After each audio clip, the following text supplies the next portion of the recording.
Annyeonghaseyo, I'm Ranilyn Logroño, and for today's video, I'm going to discuss the basic principles underlying multi-grade teaching. So, let's get started!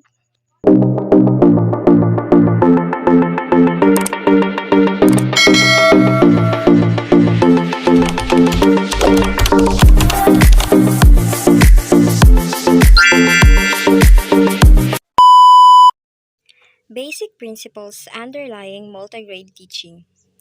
It can be said a good multi-grade school is both efficient and effective when children in the school progress or move through the basic curriculum.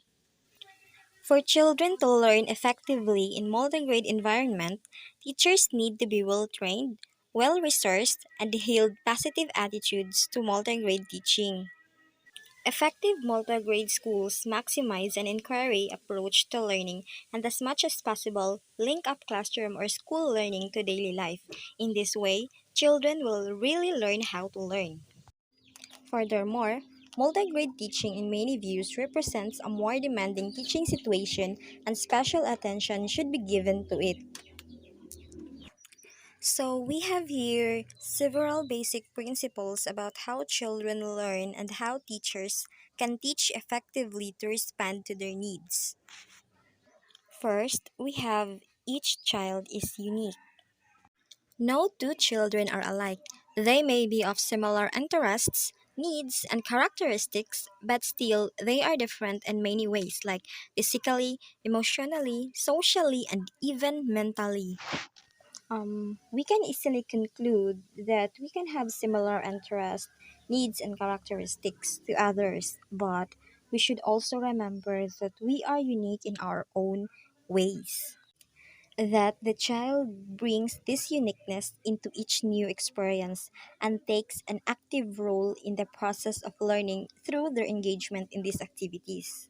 So, in this case, the teacher must know and understand his or her students for them to be able to prepare an effective learning strategies that will respond to the individual needs of the children. Number two, children learn best from experience. Children learn from doing. Children in a multi-grade class, like other children, learn best from their first-hand and concrete experience. They do this by exploring their environment through the use of all their senses as much as possible.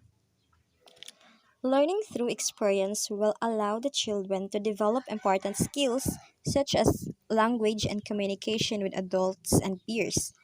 Some children learn by observing, listening, exploring, experimenting, and asking questions. Being interested, motivated, and engaged in learning is important for every student as it has a great contribution to their learnings. Children's hands on learning experiences set the stage for a new discoveries. Number three, children can and do learn well from one another. Children learn well and better when they are together. While it is true that there are things that adults need to teach the children, there are more things that they learn better when they are in groups searching for answers to their questions. Um, Peer interaction is a major part of healthy child growth and development. This development, more than a physical change, it's a mental, cognitive, emotional growth as well. And when children are able to spend time with others at their age, they can experience this healthy progression and growth. Well, when we learn together collectively, we learn more and also develop the ability to adapt more to each and every individual needs. Number four, the role of the teacher in a classroom involves setting up and managing a learning environment that is conducive to learning and teaching. Another important responsibility of the teacher is to develop a learning environment where students feel motivated to learn within the boundaries and expectations of a safe classroom. Everything involved in the teaching learning process makes up the learning environment. It includes the curriculum, the instructional materials, the children, the teacher, and the parents. Each aspect of community and management play a central role in creating a positive and safe learning. While it is the teacher's job to facilitate and model proactive and positive expectations, it remains the responsibility of every learner in the classroom to care for and encourage one another. Only with everyone's cooperation and collaboration can be the learning environment flourish the way it should be.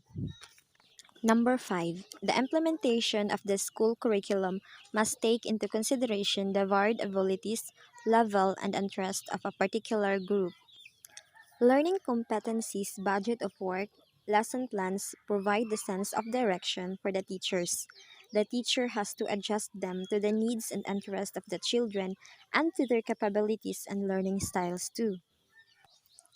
The age, gender, physical, mental, emotional development, cultural background, interest, aspirations, and personal goals are some of the factors that should be considered in the implementation of curriculum.